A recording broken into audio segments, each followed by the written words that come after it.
Sanctus, Sanctus, Sanctus Dominus Deus Sabaoth. Bapak, Ibu, dan saudara-saudariku yang terkasih dalam Tuhan kita Yesus Kristus, salam sejahtera untuk kita semua. Berkat Allah yang Maha Kuasa senantiasa menyertai kita. Marilah kita mendengarkan dan merenungkan bacaan-bacaan kitab suci hari Senin tanggal 9 Februari tahun 2026. Dalam nama Bapa dan Putra dan Roh Kudus. Amin. Bacaan pertama dari kitab pertama Raja-Raja bab 8 ayat 1 sampai 7 dilanjutkan dengan ayat 9 sampai 13. Setelah rumah Allah selesai dibangun, Raja Salomo memerintahkan para tua-tua Israel dan semua kepala suku, yakni para pemimpin keluarga Israel, berkumpul di hadapannya di Yerusalem untuk mengangkut tabut perjanjian Tuhan dari kota Daud, yaitu Sion. Maka pada hari raya di bulan Etanim, yakni bulan ketujuh, berkumpullah di hadapan Raja Salomo semua orang Israel. Setelah semua tua-tua Israel datang, imam-imam mengangkat tabut itu.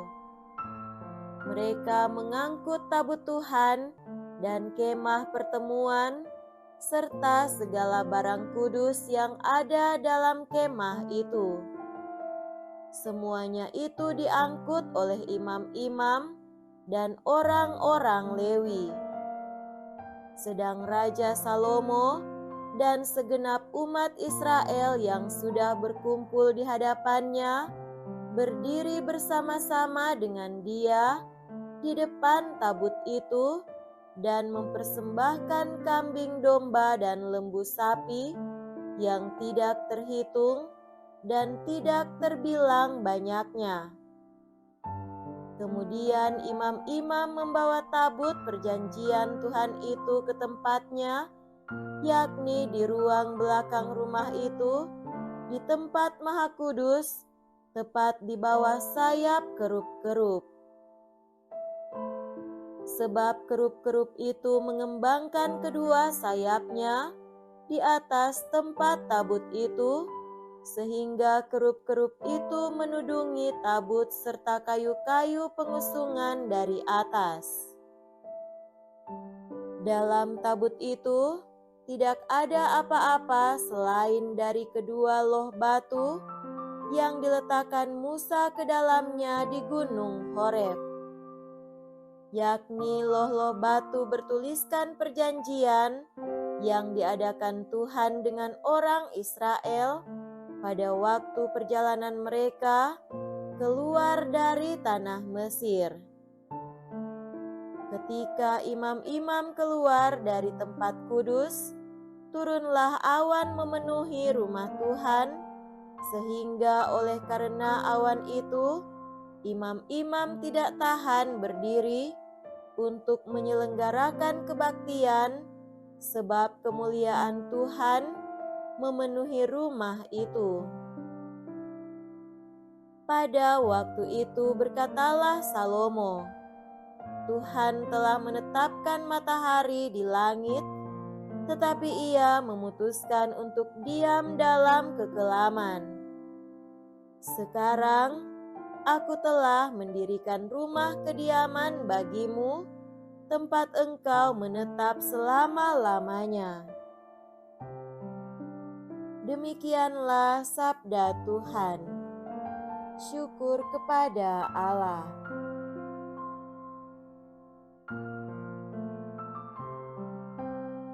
Semoga Tuhan beserta kita sekarang dan selama-lamanya.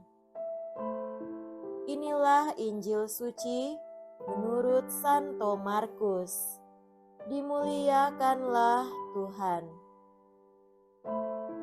Injil Markus bab 6 ayat 53 sampai 56. Pada suatu hari, Yesus dan murid-muridnya mendarat di Genesaret dan berlabuh di situ.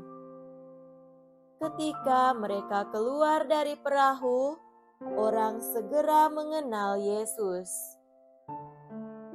Maka berlari-larilah mereka ke seluruh daerah itu dan mulai mengusung orang-orang sakit di atas tilamnya kepada Yesus, di mana saja kabarnya ia berada.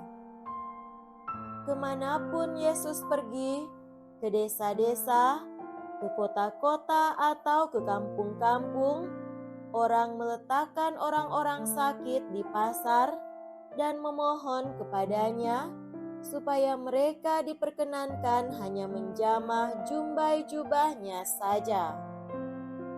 Dan semua orang yang menjamahnya menjadi sembuh.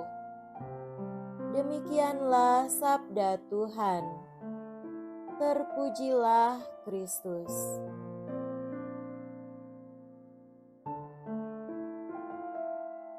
Saudara-saudariku yang terkasih dalam Tuhan kita Yesus Kristus, tema renungan kita pada hari ini adalah sentuhan iman yang menyembuhkan.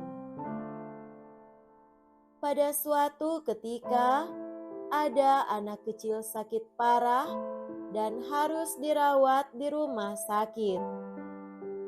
Ibunya tentu begitu cemas, dan karena itu setiap hari duduk di samping ranjangnya, menggenggam tangannya, dan terus berdoa dengan penuh keyakinan. Dokter memberi obat dan sang ibu memberi sesuatu yang jauh lebih dalam, sentuhan kasih dan iman.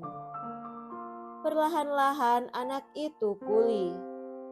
Bagi sang ibu, itu bukan sekedar keajaiban medis, tetapi buah dari iman yang menyentuh hati Allah. Saudara terkasih, Injil Markus hari ini bercerita bahwa Yesus tiba di Genesaret.